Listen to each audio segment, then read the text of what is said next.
servons un grand Dieu, un Dieu qui est bon, un Dieu qui est grand, un Dieu qui est fort, un Dieu qui est puissant, qui est le plus grand. Nous avons chanté, il est le nom au-dessus de tout nom. Amen. Vous voyez toute autorité, vous voyez tout nom, tout, quand on parle de nom, on parle d'autorité. Il n'y a pas d'autorité qui soit au-dessus de celle de Jésus. Amen. La Bible nous dit qu'il est à la droite du Père, assis à la droite de notre Père, et qu'il fait de la terre son marchepied. Imaginez, nous voyons la grandeur de la terre, ça nous prend 7-8 heures en avion pour traverser un océan, et lui, il fait de cette terre son marchepied. C'est un grand Dieu, effectivement, un Dieu grand. Avant de continuer dans la prédication, nous allons commencer, bien entendu, continuer plutôt par la prière. Seigneur, te remercier pour ces moments que nous avons l'occasion de pouvoir vivre ensemble. Te remercier parce que tu es grand. Te remercier et te louer parce que tu es bon. Élever ton saint nom aujourd'hui, Seigneur, c'est notre désir à chacun, je l'espère en tout cas. C'est notre désir, Seigneur, que tu sois glorifié dans ce lieu. Et dans toutes les autres églises qui sont en train de te célébrer également, Seigneur, parce que nous ne sommes pas tout seuls. Seigneur, te célébrer ce matin. Élever ton saint nom. Nous sommes là pour te glorifier, nous sommes là pour te donner, ou essayer en tout cas de te donner toute la gloire que tu mérites, Seigneur. Mais aujourd'hui, nous avons également besoin d'apprendre de toi. Et nous savons que nous avons besoin d'apprendre de ce que tu as écrit, de ce que tu as donné, de ce que tu nous as donné. Alors merci Père pour cette parole, pour ta parole, encore aujourd'hui, qui va toucher les cœurs, qui va interpeller les vies, qui va transformer les vies. Merci Saint-Esprit parce que nous savons que lorsque ta parole est prêchée en esprit, en vérité, eh bien tu es présent et tu touches les cœurs et tu interpelles et tu convaincs chacun. Alors merci Saint-Esprit pour non seulement ta présence, mais la manière dont tu touches chacun. Glorifie ton Saint-Nom au travers de ces moments que nous pouvons passer ensemble. Et merci Saint-Esprit pour l'aide que tu m'apportes afin de partager ce que toi tu désires avec mes frères et sœurs et de le faire selon ta volonté. Dans le nom précieux de Jésus-Christ, nous t'avons prié. Amen. Amen. De fait, nous sommes là, nous l'avons chanté, nous sommes là parce qu'il est notre Seigneur et notre Dieu. C'est ce qu'il va dire « mon roi et mon Dieu », c'est ce que l'apôtre Thomas va dire.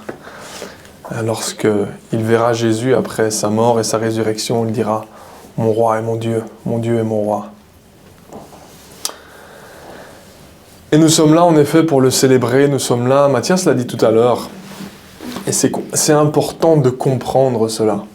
De comprendre que nous venons à l'église, certes nous avons certains besoins, chacun d'entre nous, ici présents, avons des besoins, nous le savons. Mais l'église n'est pas seulement un endroit ou un bâtiment où nous allons nous retrouver pour répondre à nos besoins, mais d'abord, nous sommes là pour lui. Amen. Nous sommes là pour nous donner à lui. Et nous remarquons, et ça a également été dit tout à l'heure, que lorsque nous nous donnons à lui, eh bien lui prend soin de nous. Lui, il prend soin de nous, et lui, dans sa bonté, dans son amour, dans sa bienveillance, il partage de sa présence. Il manifeste sa présence, il touche nos cœurs, il touche nos âmes, il nous touche dans tout notre être. Et non seulement ça, mais après, il nous éduque, il nous enseigne, il nous fait grandir au travers de sa parole. Alors en effet, nous sommes là pour donner, aussi pour recevoir, parce que nous allons recevoir instruction de lui. Amen. Alors ça fait plusieurs semaines, plusieurs mois, plusieurs années que nous parlons et que nous évoquons la parole de Dieu, que nous évoquons cette Bible. Et semaine après semaine, mois après mois, année après année, nous continuons à insister sur le fait de lire cette parole, d'étudier cette parole. Oui, vous avez bien entendu, étudier cette parole. Méditer sur cette parole, réfléchir sur cette parole, sur cette Bible que vous avez comme moi, n'est-ce pas? Oui. Vous l'avez? Oui. Avec vous? Oui. Ah, c'est bien. Vous êtes venu avec votre épée, c'est bien. Avec votre arme. Nous parlons et nous continuons à vous exhorter, à vous encourager de pouvoir lire cette Bible, de pouvoir lire ce livre, de pouvoir lire le contenant de ce livre et de pouvoir être enseigné par cela. Et la question sur laquelle j'aimerais m'arrêter aujourd'hui, c'est certes la lire, mais pourquoi la lire ? C'est la question sur laquelle j'aimerais que nous nous arrêtions aujourd'hui, parce que nous répétons et nous continuons à insister, et je sais qu'on a déjà donné tout plein de raisons. Il y en a tout plein. Si certains se souviennent des instructions du micro-ondes, ils comprendront. Si certains ne savent pas, ils iront voir la prédication sur le micro-ondes. Mais ça vous intrigue quand je dis ça, pour les personnes qui ne savent pas. Mais bien sûr, on a déjà donné des raisons, mais aujourd'hui, le Seigneur m'a mis à cœur de pouvoir réellement prendre un certain temps, afin d'étudier ce que la Bible dit sur la raison de lire la Bible. Les raisons de lire la Bible. Pourquoi lire la Bible? Quel est le but de la lecture de la Bible? Parce qu'on vous bassine avec ça à longueur d'années. Pourquoi? C'est la question aujourd'hui. Est-ce que vous êtes prêts à savoir pourquoi? Oui.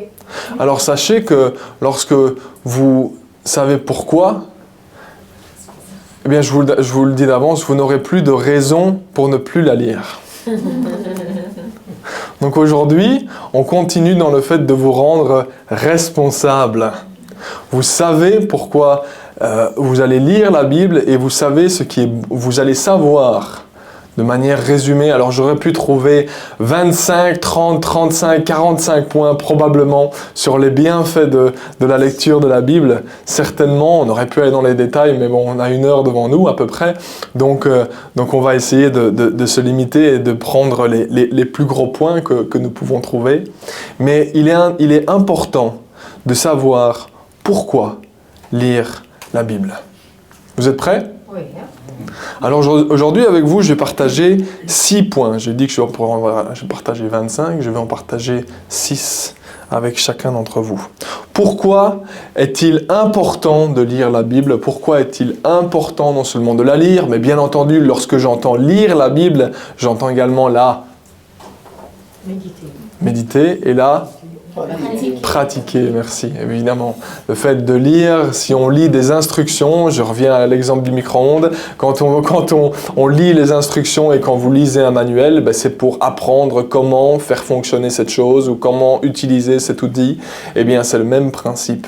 Alors, pourquoi est-il important de lire la Bible? La première raison, et je pourrais presque m'arrêter à celle-là, je pourrais presque continuer pendant 2-3 heures sur cette raison-là, mais la première raison de lire la Bible, c'est parce que c'est la parole de Dieu.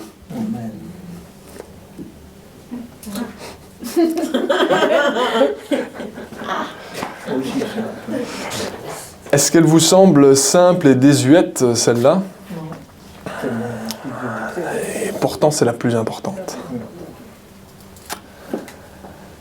Vous savez, aujourd'hui, dans notre société occidentale, je commencerai par là, dans la société occidentale que nous vivons, nous apportons peu de valeur à ce livre.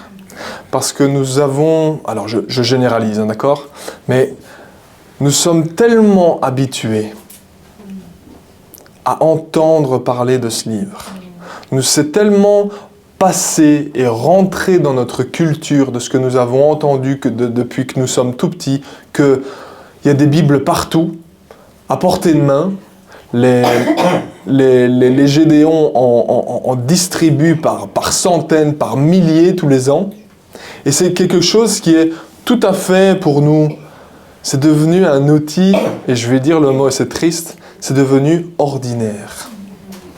Une Bible, c'est quelque chose qui est devenu dans notre société, j'entends bien, dans le monde occidental, c'est quelque chose qui est devenu tout à fait ordinaire. Certaines personnes en ont, d'autres n'en ont pas. Et pourtant, vous prendriez l'avion et vous partiriez même pas très très loin, je vais dire 3, 4, 5 heures, et allez, on va parler un peu plus loin juste pour prendre les exemples marquants. Essayez de rentrer en Chine avec ça. Essayez d'aller en Arabie Saoudite et de commencer à parler de ça. L'Arabie Saoudite, c'est pas très très loin en fait. Hein. À pied, oui, d'accord. Pour ceux qui font de la marche. À pied, c'est un peu loin. Ça en avait pour quelques années. Mais en vol, en avion, c'est pas très très loin. Vous allez dans certains pays d'Afrique, ils ne veulent pas entendre parler de ça. Vous allez dans certains pays d'Asie, vous parlez de ça, faites attention à votre tête. Je ne plaisante pas, hein, c'est une réalité, hein, d'accord ? C'est une réalité et que nous avons besoin de considérer cette réalité-là. C'est que cet outil-là, qui nous semble ordinaire, ce livre-là qui nous semble ordinaire, moi j'en ai une ici, j'en ai probablement 2 dans la bibliothèque là-bas, il y en a 4 là-bas sur la chaise, il y en a une, il y en a probablement 6 dans cette, dans mon bureau en haut, j'en ai au moins 4. Il y en a à peu près 20 dans ce, si pas plus, 20, 25 dans ce bâtiment. Et pourtant, il y a des gens qui meurent. Il y a des gens qui meurent parce qu'ils veulent faire passer ce livre dans certains pays où c'est interdit. Il y a des gens qui pleurent après ce livre. Il y a des gens qui vont prendre des bouts de papier, qui vont recopier des versets, des passages, et qui vont le faire passer en contrebande. Il y a des experts de contrebande qui font passer ce livre-là. Il y en a qui trafiquent de la drogue, il y en a qui trafiquent des armes, il y en a d'autres qui trafiquent des Bibles.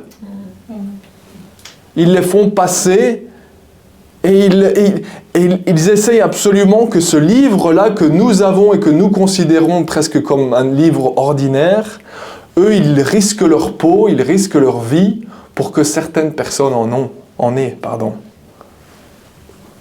Est-ce que nous réalisons de ce que nous avons dans les mains ? Je ne pense pas que nous réalisons.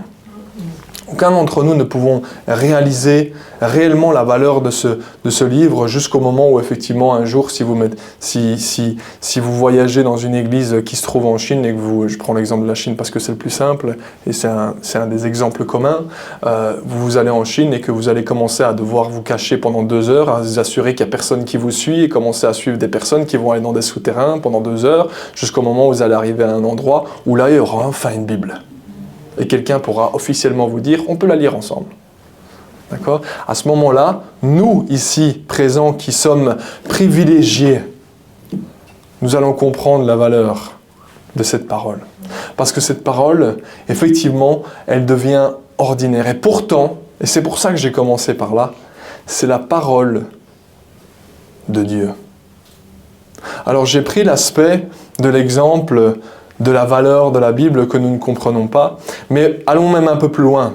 On a l'aspect physique de la difficulté d'obtenir cette Bible dans certains pays. Mais allons un peu plus loin. Rendez-vous compte que vous avez dans vos mains la parole du Créateur du ciel et de la terre. Vous semblez émerveillé face à une montagne. Vous semblez émerveillé face à des animaux. Allez voir les profondeurs de la mer et vous serez émerveillé par les poissons. Allez voir les hauteurs dans le ciel et vous voyez, on regardait des documentaires sur les États-Unis, l'aigle royal qui règne plus haut que tous les autres oiseaux, et vous dites, waouh, ça c'est le Créateur, dans toute son originalité, dans toute sa création. Et ça c'est sa lettre. Prenons-le pour nous. Il a créé tout cela, et puis il a écrit une lettre. Pour toi. Pour moi. Et cette lettre-là, elle a été écrite pour toi et pour moi. Cette lettre-là, elle a été écrite, et la Bible nous dit qu'elle a été inspirée par Dieu. Toutes les Écritures sont inspirées par l'Esprit. Vous m'entendez ? Oui. Toutes les Écritures qui se trouvent là-dedans sont inspirées par l'Esprit. Vous avez à peu près, non, vous avez certainement 66 livres dans ce livre. 66 lettres, écrites par une quarantaine d'auteurs différents, qui ont chacun reçu de Dieu d'écrire ça et de mettre cela, d'écrire sur papier, d'écrire sur parchemin, d'écrire sur ce qu'ils avaient à l'époque, afin que vous receviez ça aujourd'hui, afin que nous héritions de ce livre. Et ce livre, c'est la parole de Dieu.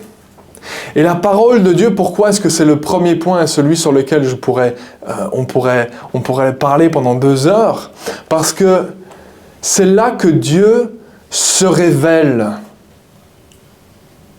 Amen. C'est dans ce livre, dans ces paroles, que Dieu va se révéler. Révéler qui il est. Si vous voulez connaître Dieu, eh bien, ouvrez sa lettre pour vous. Si vous voulez savoir comment parle Dieu, eh bien, ouvrez sa lettre pour vous. Si vous voulez savoir comment agit Dieu, eh bien, ouvrez sa lettre pour vous. Dans cette lettre, nous voyons que Dieu va se révéler de différentes manières. Et au fil des années, au fil des siècles, il va se révéler auprès de certaines personnes. Vous avez déjà tous entendu parler d'Abraham, Isaac et Jacob. Vous avez déjà tous entendu parler de Noé. Vous avez déjà tous entendu parler d'Adam et Ève. Ce sont des hommes et des femmes à qui Dieu va se révéler. Et au travers de ces âges, de ces siècles qui vont passer, Dieu va se révéler davantage, de plus en plus, auprès de l'humanité. Abraham va l'appeler le Dieu qui pourvoit. Le Dieu qui pourvoit. Yahweh Jireh. Celui qui pourvoit. D'autres vont l'appeler El Shaddai. Dieu Tout-Puissant. Et puis vous avez toute une liste de noms que je ne les connais pas tous par cœur. Vous avez Dieu qui guérit. Dieu, ma justice. Dieu, ma bannière. Dieu, celui qui pourvoit. Dieu, celui, Dieu, celui, Dieu, celui, Dieu, celui. Et au fur et à mesure, il va se révéler. Et il va se révéler aussi, on a parlé d'Abraham, d'Isaac et de Jacob, mais il va se révéler à son serviteur, à un de ses serviteurs particuliers, qui s'appelle Moïse. Avez-vous déjà entendu parler de Moïse? Oui. Oui. Et voilà comment il va se révéler à Moïse. Exode chapitre 3, verset 14, il va dire, Dieu dit à Moïse, il va se révéler, il va parler à Moïse, et Moïse va lui dire, mais comment est-ce que je dois t'annoncer auprès des gens de l'Égypte, auprès des Hébreux qui se trouvent en Égypte? Comment est-ce que je dois t'annoncer? Il va dire, Dieu dit à Moïse, je suis celui qui suis. Et il ajouta, voici ce que tu diras aux Israélites, je suis m'a envoyé vers vous. Celui qui est. Vous entendez son nom? Yahweh, c'est son nom. Et vous entendez comment sa parole le décrit? Il est. Il est. Lui, le seul qui est. Il existe. Il n'a pas de début. Il n'a pas de fin. Il se sustient à lui-même. Il est le seul être non créé. Il est. Vous comprenez? Est-ce qu'on arrive à comprendre ça? Non. Parce que dans notre intelligence, elle est là. Et mon bras ne pourrait pas s'arrêter pour décrire l'intelligence de Dieu. Tellement son intelligence est supérieure à la nôtre. Il est celui qui est. Il est celui qui est. Amen. Et c'est comme cela qu'il va se manifester, qu'il va se découvrir auprès de son peuple, auprès d'Israël. Parce que oui, Israël est son peuple. Il va se découvrir auprès de son peuple comme celui qui est, celui qui existe, celui qui n'a ni fin ni commencement. Amen. Et tout au long de l'histoire d'Israël, c'est bien ce nom qui va rester, l'Éternel, Yahweh, celui qui est. D'ailleurs, ils avaient tellement de révérence pour lui, de respect pour lui, qu'ils n'osaient même pas dire son nom. Imaginez-vous. Et comme je l'ai dit, au fur et à mesure, eh bien, Dieu va se révéler. Vous allez commencer par les 5 premiers livres qui se trouvent être ce qu'on appelle le Pentateuque ou la Torah, c'est l'équivalent de la Torah. Et vous allez, avec ceci, à ensuite lire les livres historiques, et ensuite les livres poétiques, et ensuite les livres prophétiques. Et Dieu va se révéler au travers du Pentateuque, il va se révéler au travers de l'histoire avec Israël, il va se révéler au travers des livres poétiques que vous avez, Job, Psaume, les Proverbes, etc. Il va se révéler, il va vous parler. Et au travers des livres prophétiques, il va aussi vous parler et montrer comment est-ce qu'il parle. Et annoncer des choses. Il va se révéler jusqu'au jour où le voilà qui vient lui-même sur terre. Jésus, c'est Dieu fait chair. Et Jésus va révéler Dieu d'une manière qui est presque, je dis bien presque sans précédent. Il va parler de Dieu comme un père. Il va oser parler de Dieu, il va le faire, parler de Dieu comme un père qui prend soin de ses enfants. Beaucoup d'Israélites et beaucoup d'Hébreux le voyaient comme un Dieu loin qui faisait peur. Et lui, il dit, mais non, il est votre Père. Il va d'ailleurs dire à Philippe, tu demandes de voir le Père, mais lorsque tu me vois moi, tu vois le Père. Et nous allons comprendre que Jésus est Dieu fait chair. Mais regardez la manière dont Jésus va se déclarer également, la manière dont il va se révéler. Il va être dans un dialogue avec les pharisiens. Et durant ce dialogue avec les pharisiens, il va commencer à parler d'Abraham. Et vous lisez dans Jean chapitre 8 et au verset 58, voilà ce qu'il va dire aux pharisiens. Il va dire en vérité, je vous le dis, avant qu'Abraham soit né, je suis. Vous comprenez ce que Jésus ose dire?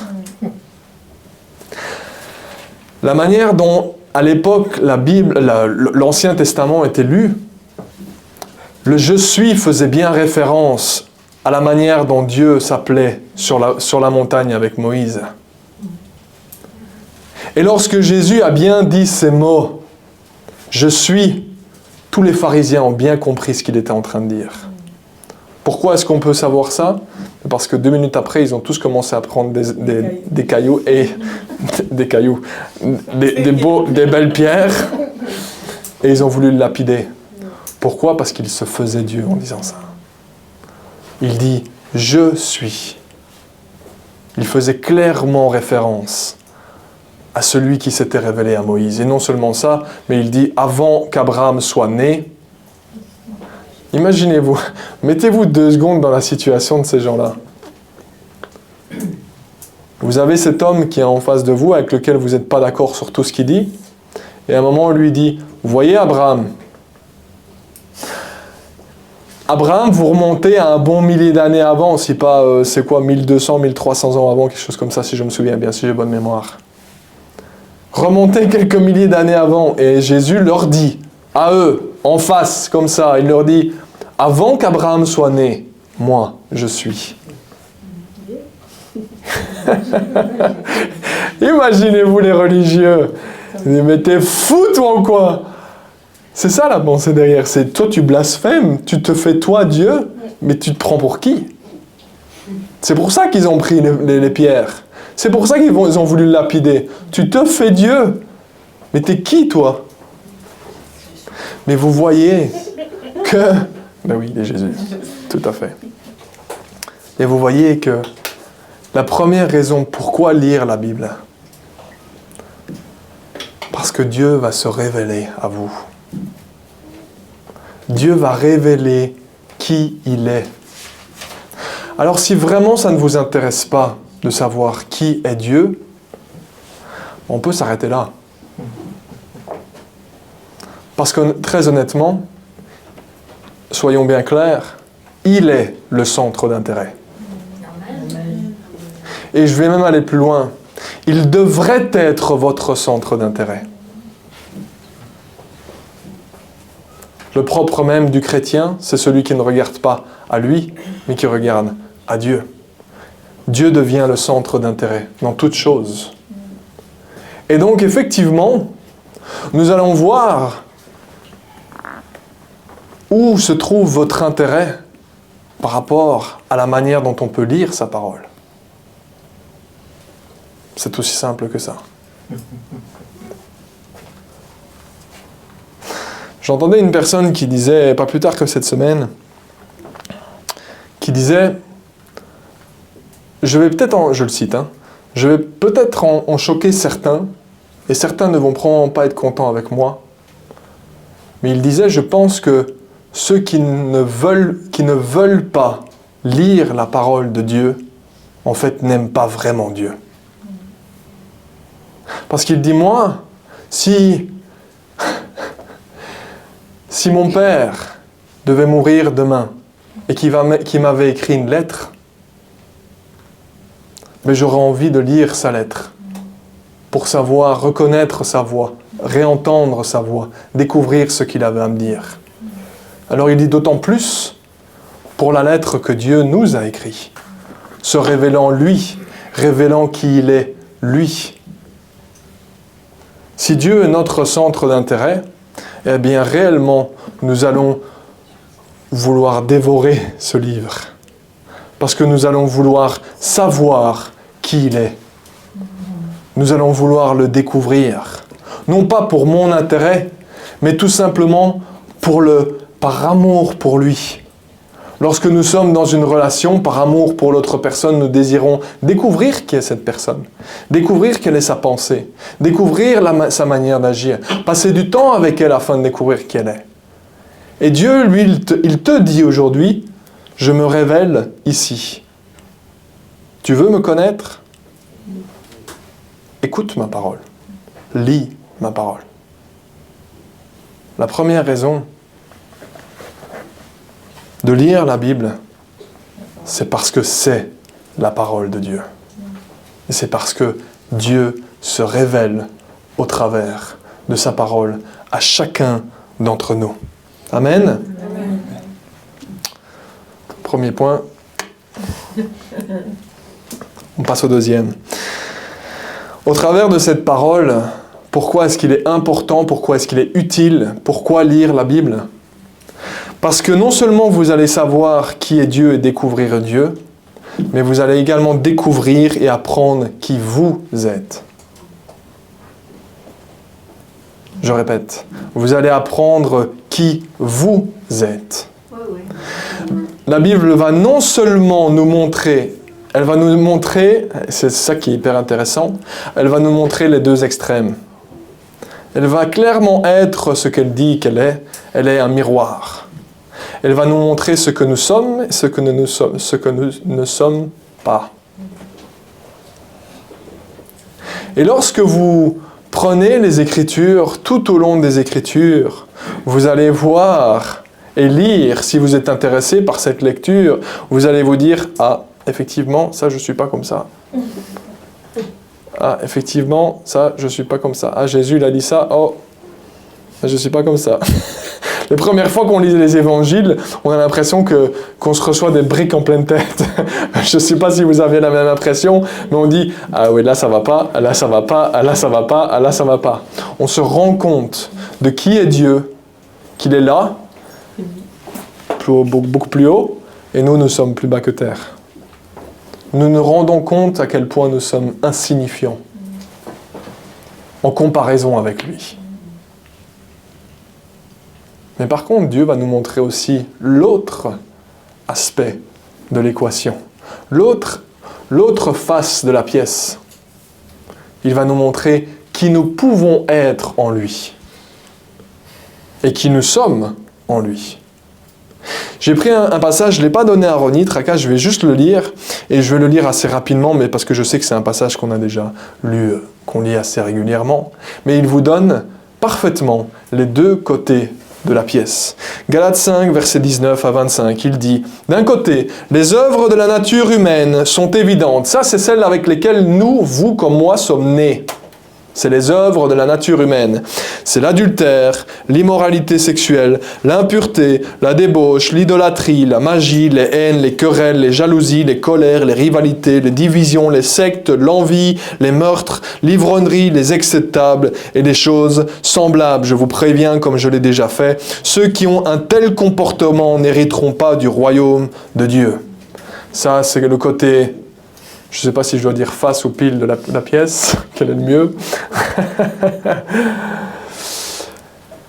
Mais ça, c'est ce à quoi nous sommes confrontés.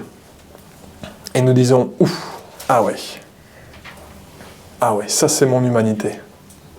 Ça c'est ce avec quoi je suis né, la malédiction qui vient d'Adam et d'Ève, l'héritage du péché, c'est ça.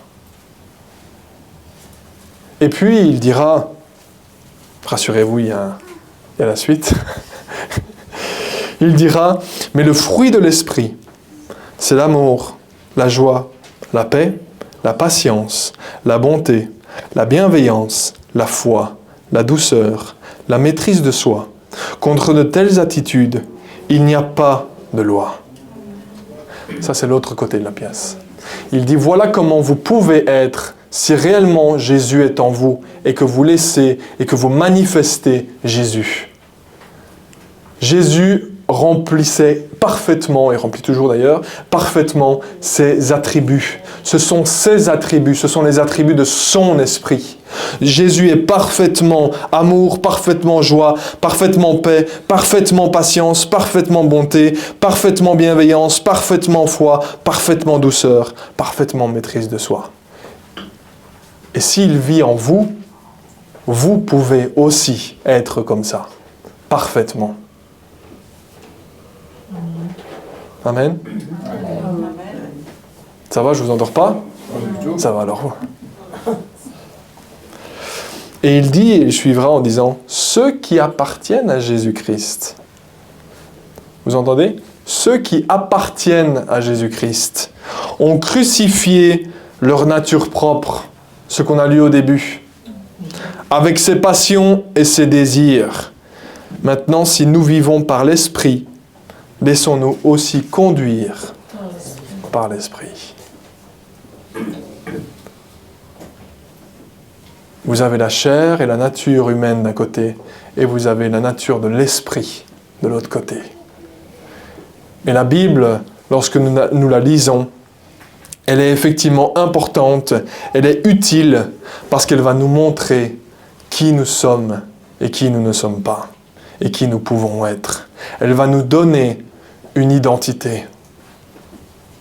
Elle va nous dire qui nous sommes en Christ. Amen. Amen.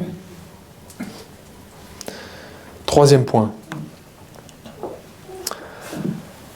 La Bible, elle est utile à lire. Pourquoi? Parce qu'elle est c'est comme ça que je l'ai écrit, mais on pourrait trouver d'autres expressions, mais c'est comme ça que je l'ai écrit. C'est un recueil de sagesse. C'est un recueil de sagesse. Pourquoi est-il utile de lire la Bible? Parce qu'elle va vous donner de la sagesse. Elle va vous aider à prendre des bonnes décisions. Est-ce que vous savez qu'il y a des personnes dans le monde qui ne connaissent pas Jésus, qui ne croient pas en Jésus, qui ne placent pas leur confiance en Jésus, mais qui mettent en application, en pratique certains principes bibliques, et ils constatent que ça fonctionne. Vous vous rendez compte? C'est pour cela que Dieu va nous révéler, au travers de sa parole, il va dire « Lis ma parole ». Parce que c'est comme ça que tu vas devenir réellement intelligent. Tu veux arrêter d'être bête, de faire des décisions stupides, de prendre des décisions folles qui n'ont aucun sens, qui ne vont nulle part et dans lesquels tu ne trouves que des échecs, eh bien, lis la Bible. Elle va t'aider à être sage, à être intelligent. Ronnie, je t'ai donné le verset 105, mais je vais lire les précédents. Psaume 119, verset 100 à 105, il dit « J'ai plus d'intelligence que les vieillards, car je respecte tes décrets. J'écarte mes pas de tout mauvais chemin afin de me conformer à ta parole. Je ne me détourne pas de tes sentences, car c'est toi qui me les as enseignées. Que tes paroles sont douces pour mon palais. Elles sont plus douces que le miel à ma bouche. Grâce à tes décrets. » Vous savez ce que c'est un décret?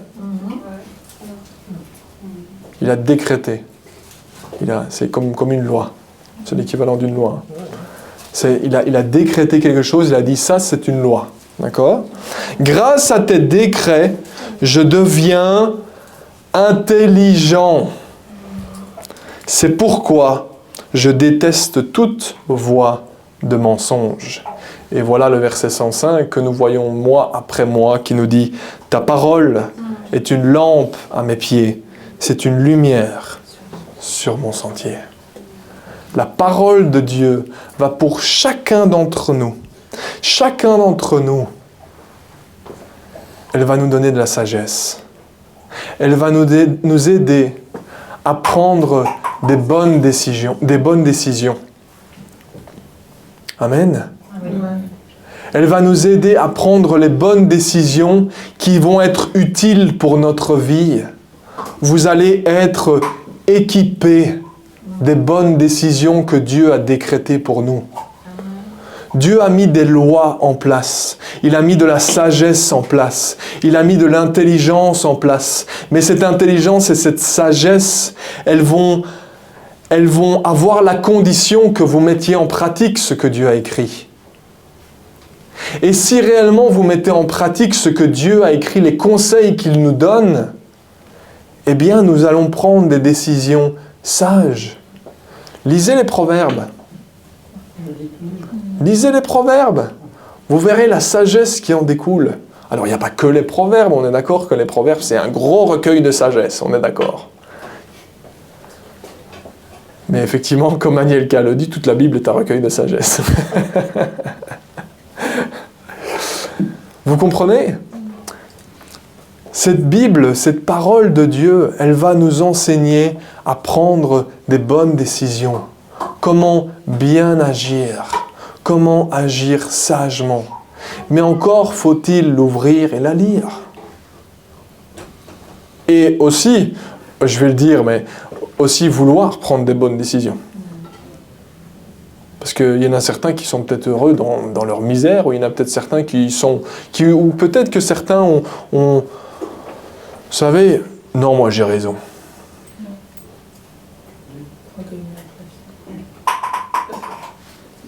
Ils ont quoi? Un orgueil. Pour ceux qui sont là vendredi, ils savent comment ça s'appelle. Ils ont un cœur dur. Non seulement ils ne veulent pas entendre, mais à la fin ils n'entendent même plus. Tellement ils sont durs. Et Dieu ne veut pas que nous soyons durs. Dieu, justement, il veut que nous soyons humbles. Devant lui, il dit, ce que je désire devant moi, c'est un cœur brisé.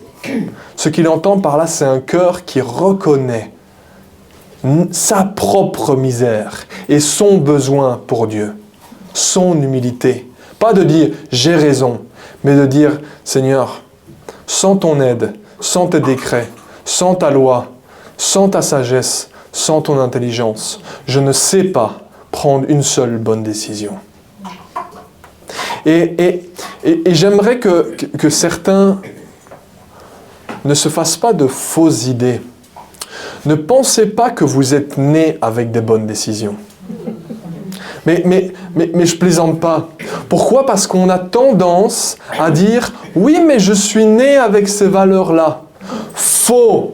Tu as été éduqué dans ces valeurs-là. Dites-moi un peu d'où vient l'éducation des parents. De leurs parents. Qui vient elle-même d'où?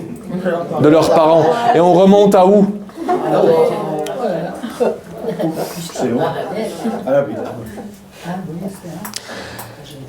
Une grosse partie de l'éducation, de la bonne éducation, on est d'accord? De la bonne éducation qu'on peut donner à ses enfants, ici dans notre société en tout cas, elle nous vient de là.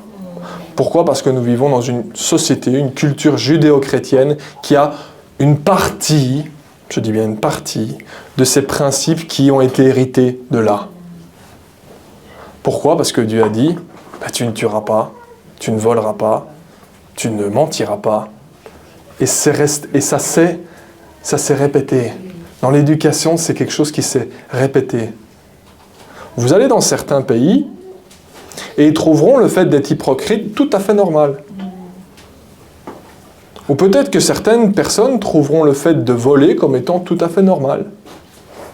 Certains pays et même certaines cultures, lorsque vous allez dans des pays vraiment reculés, ils trouvent que le sacrifice d'enfants, c'est tout à fait normal.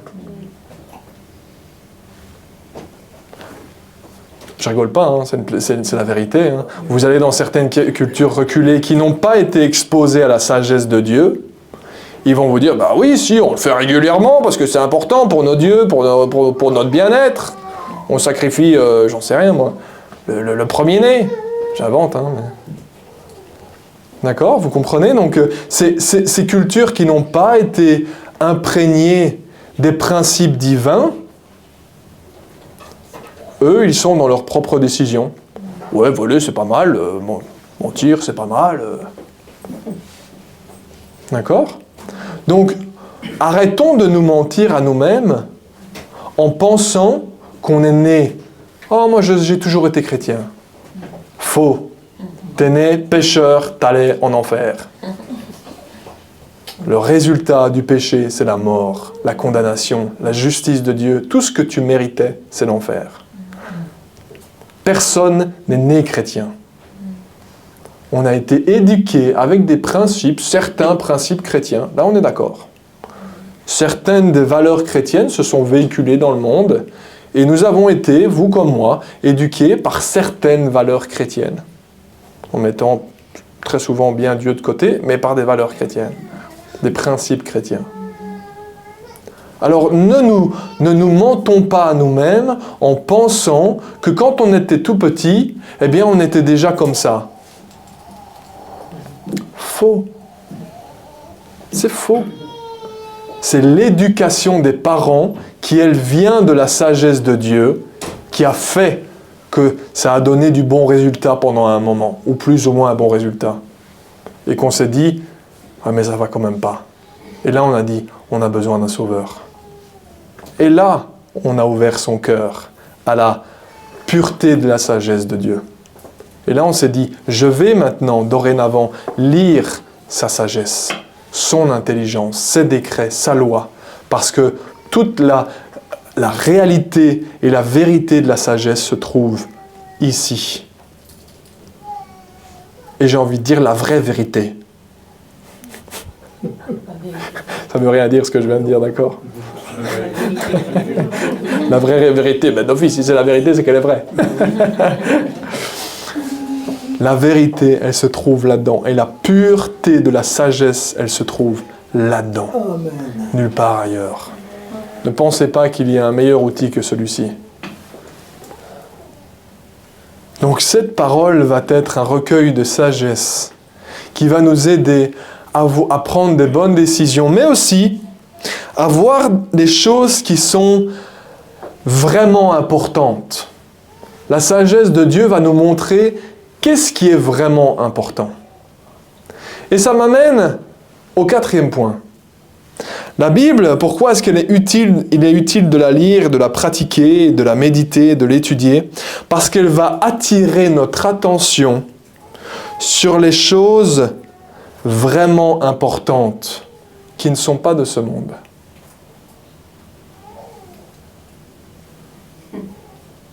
Colossiens, chapitre 3 et verset 1.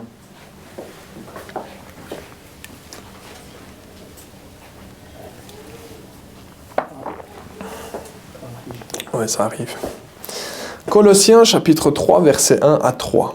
Il dit, Mais vous êtes aussi ressuscités avec Christ. Recherchez donc les réalités d'en haut. Là où se trouve Christ, qui siège à la droite de Dieu. Maintenant, écoutez bien ce qu'il dit. De toute votre pensée, tendez vers les réalités d'en haut.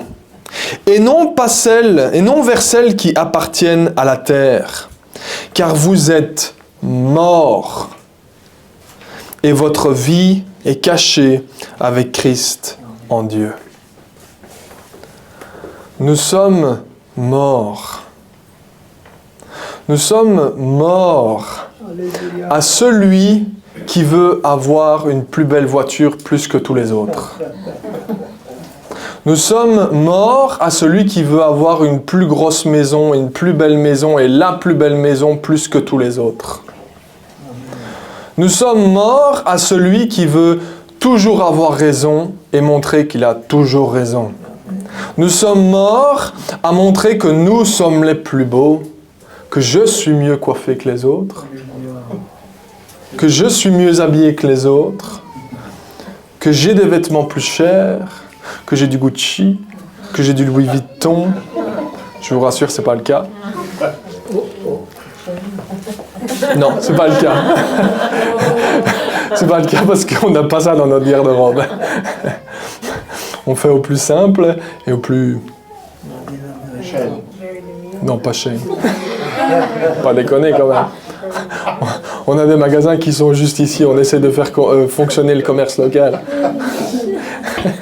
Pas toujours, on n'y arrive pas toujours, c'est vrai. Mais vous voyez, on est mort à ces principes-là. On est mort. Est-ce que ça veut dire qu'on ne peut pas avoir une voiture? Bien sûr. On en a besoin pour aller travailler, on en a besoin pour faire les courses, on en a besoin pour véhiculer telle ou telle chose. On en a même, et même souvent, besoin pour aider des gens. Ce qui est une très bonne chose. Parce qu'on peut véhiculer les gens dans une Porsche? Pas beaucoup. Dans 6 mois, je vous vois tous revenir avec un minibus. C'est Jacques qui va être content, il aura pu. Vous comprenez le principe? C'est pas le fait d'avoir une maison qui est interdit d'avoir une maison pour le fait. C'est utile d'avoir une maison. On a chacun d'entre nous avons besoin d'avoir un toit au-dessus de nos têtes. Et Dieu nous bénit avec un toit au-dessus de nos têtes. Dieu nous bénit avec une voiture. Mais est-ce que c'est ce que je vais rechercher? Est-ce que c'est ce qui va être le plus important? Est-ce que le plus important, ça va être d'avoir mon compte en banque bien rempli? Est-ce que le plus important... Quand je dis ça, j'ai toujours des expressions en face de moi, c'est magnifique. J'ai les visages qui me font...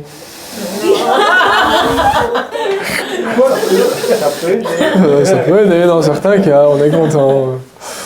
Est-ce que ça va être ce que nous allons rechercher? Mais vous comprenez dans le principe de rechercher, c'est rechercher activement.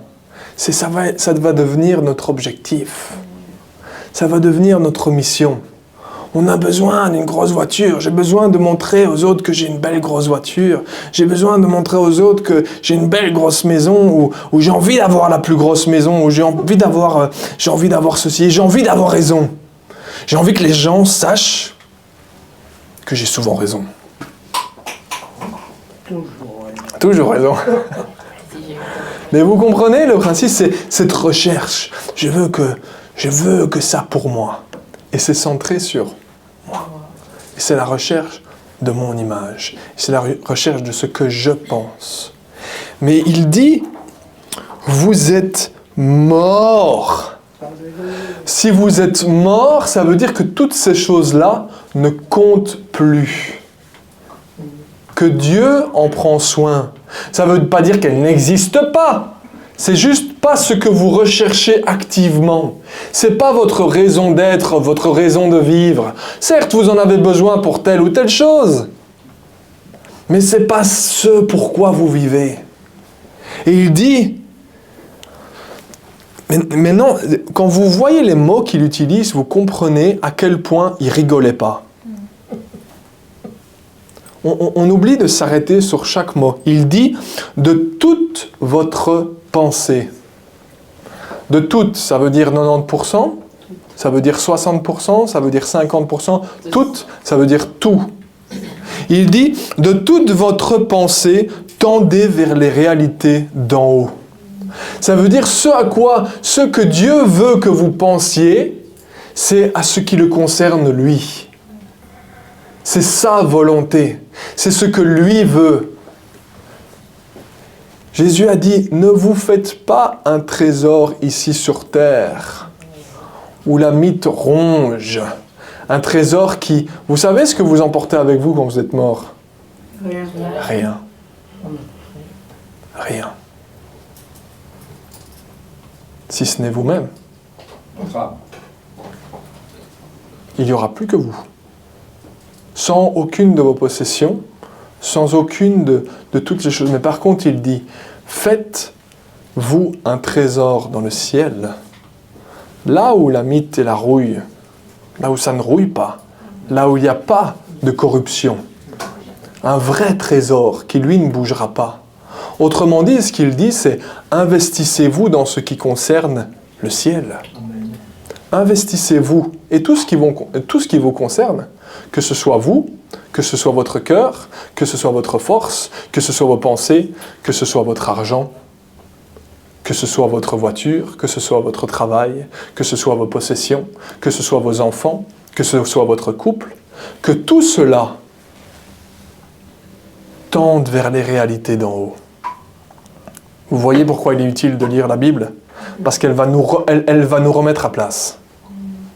Elle va nous montrer ce qui est vraiment important.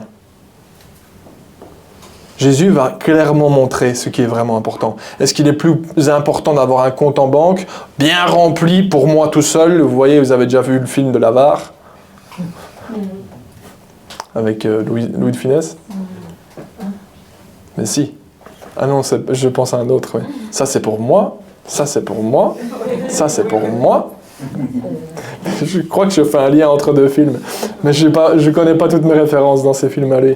Mais vous comprenez le principe, ça c'est pour moi. Et j'investis pour moi. Ça va dans mon coffre-fort pour moi. Et Dieu, il dit, donne, donne, donne, sans tristesse ni contrainte, car Dieu aime celui qui donne avec joie. Donc il dit, donne avec joie. Il n'est pas en train de dire, t'es triste, donne pas. Non, il dit, j'aimerais bien que tu veuilles donner. Ce que je veux, c'est que toi, tu veuilles donner. Ce que je veux, c'est ton cœur, que tu aies envie de donner, parce que Dieu t'a donné, et que tu reconnais que tout lui appartient. Donc tu vas avoir envie de donner, parce que tu l'aimes lui, et que tu aimes ton prochain. Tu vas avoir envie de donner. Amen? Amen. Ou vous n'êtes pas d'accord?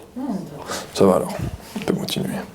De toute votre pensée, tendez vers les réalités d'en haut, vers ce qui le concerne. Donc la parole de Dieu va être utile pour attirer notre attention sur les choses qui sont vraiment importantes, c'est-à-dire pas les choses qui concernent ce monde. Pas les choses qui restent sur terre. Ce qui reste sur terre restera sur terre. Veillez et soyez attentifs à ce qui ne restera pas sur terre, c'est-à-dire vous et moi. Là, on a de l'attention. Et notre Seigneur, bien entendu, parce que c'est lui qu'on rejoindra. Ce qui nous amène sur le 5e point, l'avant-dernier. Pourquoi la Bible est utile à lire, à pratiquer? Pourquoi est-il important de la lire et de la pratiquer? Parce qu'elle est la fondation. On a lu tout à l'heure, dans ce qu'il nous disait, dans Galates, il disait « Si nous vivons par l'Esprit, laissons-nous aussi conduire par l'Esprit. » Alors si on veut être conduit par l'Esprit, nous avons aussi besoin de la parole de Dieu. Parce que la parole de Dieu va être la fondation sur laquelle l'Esprit va s'appuyer pour nous aider dans la pratique. Jean, chapitre 14, verset 26. Jésus va dire à ses disciples qui se trouvent autour de lui, il va leur dire, et à nous aussi aujourd'hui, il va dire, mais le défenseur, certaines versions vous diront le consolateur, l'Esprit Saint, que le Père enverra en mon nom, qui est présent aujourd'hui, ici, dans ce lieu. C'est lui qui est présent. Il vous enseignera toutes choses et il vous rappellera tout ce que je vous ai dit. Dans les moments parfois les plus particuliers dans ce que nous pouvons vivre, nous allons avoir ce rappel. Quelque chose va nous revenir à l'esprit. Un verset, un passage de la Bible où on va faire tac. On va faire ah oui, je me rappelle. Peut-être le moment où nous faisons quelque chose de pas correct, ça peut arriver, ou des moments où on fait quelque chose de correct. Le Seigneur va peut-être nous rappeler, si on est en train de juger ou condamner quelqu'un, il va nous dire, ne juge pas, ne condamne pas. Tu crois que tu es meilleur que les autres. C'est là que l'Esprit va nous rappeler. Matthieu 5. J'ai un doute. Ne jugez pas, il dit. C'est dans Matthieu.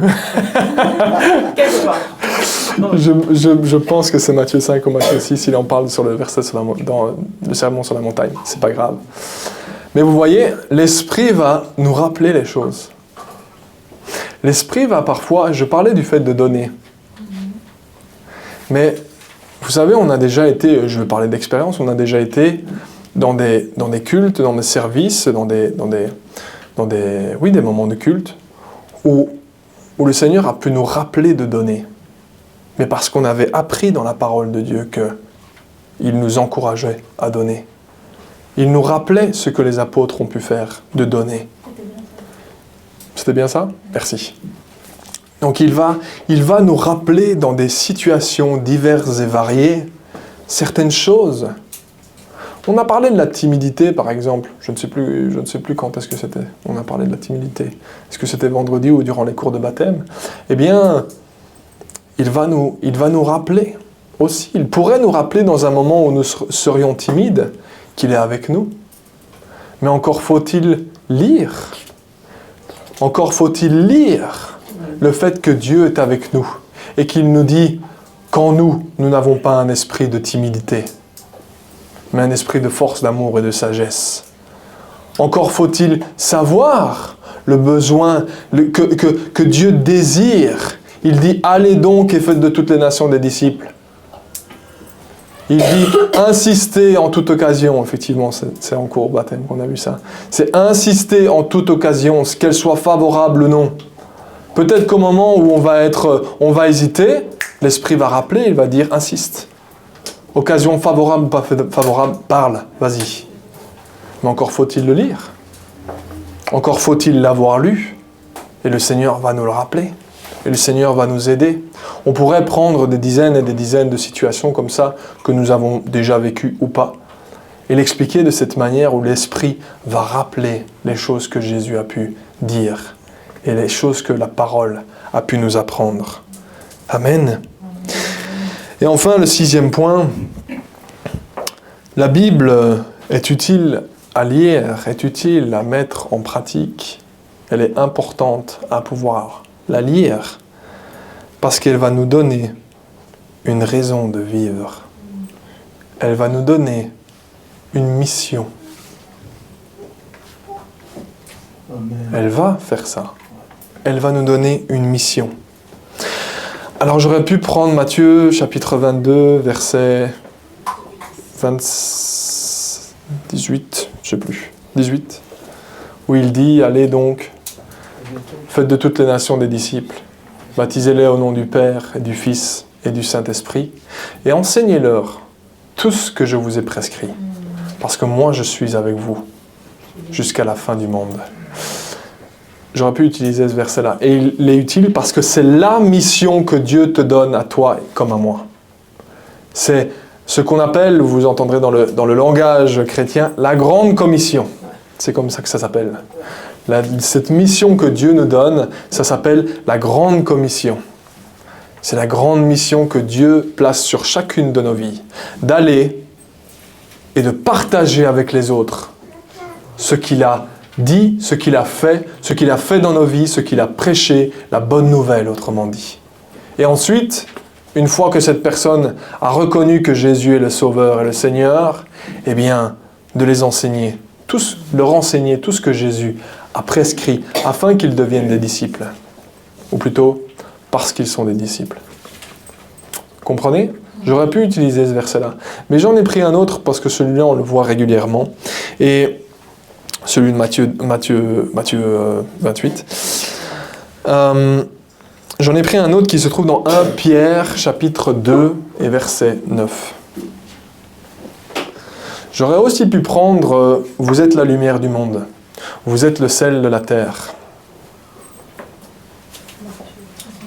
Et vous êtes le sel de la terre afin que les hommes voient vos belles œuvres et qu'ils glorifient Dieu. » On aurait pu aussi prendre ce passage. Mais ici, 1 Pierre 2, 9, il dit « Voilà. Voilà qui vous êtes.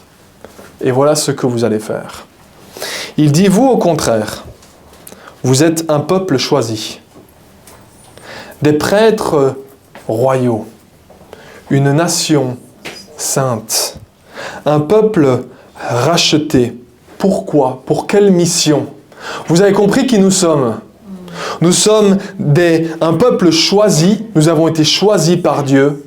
Nous sommes les prêtres royaux, les prêtres du roi, ceux qui servent le roi, ceux qui l'adorent, ceux qui servent le roi. Nous sommes une nation sainte, nous faisons partie de la nation, du royaume de Dieu. Nous avons été rachetés, nous sommes un peuple racheté. Pourquoi ? Afin de proclamer les louanges de celui qui vous a appelé des ténèbres à sa merveilleuse lumière.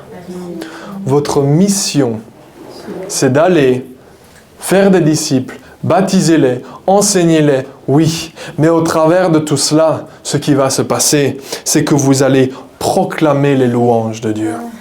Vous allez proclamer les louanges de celui qui vous a appelé des ténèbres à sa lumière.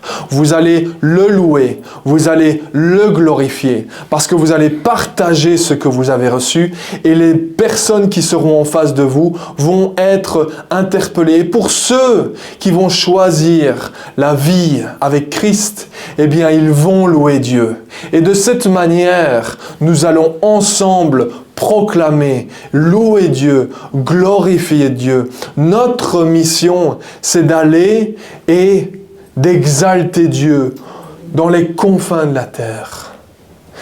Dieu a dit à Adam, va et reproduis-toi, multiplie-toi. Multiplie-toi sur le restant de la terre. Parce qu'il était l'image de Dieu. Et en étant l'image de Dieu, eh bien, il avait cette relation avec Dieu. Il était en relation avec Dieu. Et le but premier, c'était que l'humanité entière soit en relation avec Dieu sur toute la terre. Et que la terre entière proclame la louange de Dieu et la gloire de Dieu. C'est ceci que Jésus a ramené par son sang. C'est cet objectif-là et cette mission-là que chacun d'entre nous, après rassurons-nous, un jour, toute langue confessera et tout genou fléchira devant lui et proclamera qu'il est Seigneur. Et lorsque vous lisez l'Apocalypse, vous vous rendez compte qu'il y a des myriades de personnes. Une foule complète de personnes. Imaginez-vous le nombre de personnes qui ont été sauvées dans l'histoire de l'humanité. On n'en verra pas le bout. Mais on les connaîtra tous. On sera un en Christ. Amen. Donc la 6e raison, c'est que la Bible va te donner une raison de vivre, une mission. Pas de vivre uniquement pour cette mission, mais de vivre pour lui. Et en vivant pour lui, tu as sa mission. La mission que Christ a commencée. Christ a commencé, il a démarré la mission, il a démarré le royaume sur terre, Il l'a confié aux apôtres qui nous l'ont confié, afin que nous continuions le travail et le service des apôtres, le ministère des apôtres. Amen. Vous comprenez? Parce que c'est la parole de Dieu, il est utile de lire la Bible. Parce qu'elle vous apprend qui vous êtes. Parce que c'est un recueil de sagesse. Parce qu'elle va attirer votre attention sur les choses qui sont vraiment importantes. Parce qu'elle va être la fondation sur laquelle l'Esprit va s'appuyer pour nous aider dans la pratique. Et parce qu'elle va nous donner cette mission. En résumé, aujourd'hui, la Bible va nous donner tous les outils nécessaires. Tous les outils nécessaires. Elle va nous équiper afin de connaître Dieu et de le glorifier sur toute la terre. Amen.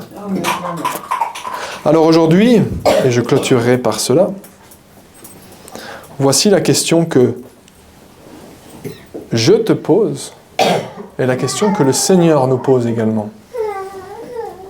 Soyez bien à l'écoute. Toi qui écoutes aujourd'hui, le choix est devant toi. Le choix est devant toi. Et c'est le choix devant lequel le Seigneur te laisse. Il te dit, vas-tu avoir un cœur dur en continuant à apporter plus d'importance aux choses du monde plutôt qu'aux instructions du Seigneur? Ou veux-tu le mettre à la première place en découvrant et en étudiant ce qu'il a à te dire?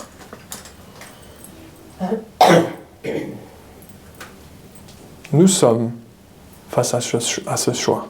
Et je répète, pour ceux qui n'auraient peut-être pas entendu, vas-tu avoir un cœur dur en continuant à apporter plus d'importance aux choses du monde, ou est-ce que tu veux mettre Dieu et le Seigneur et ses instructions à la première place en découvrant et en étudiant ce qu'il a à te dire?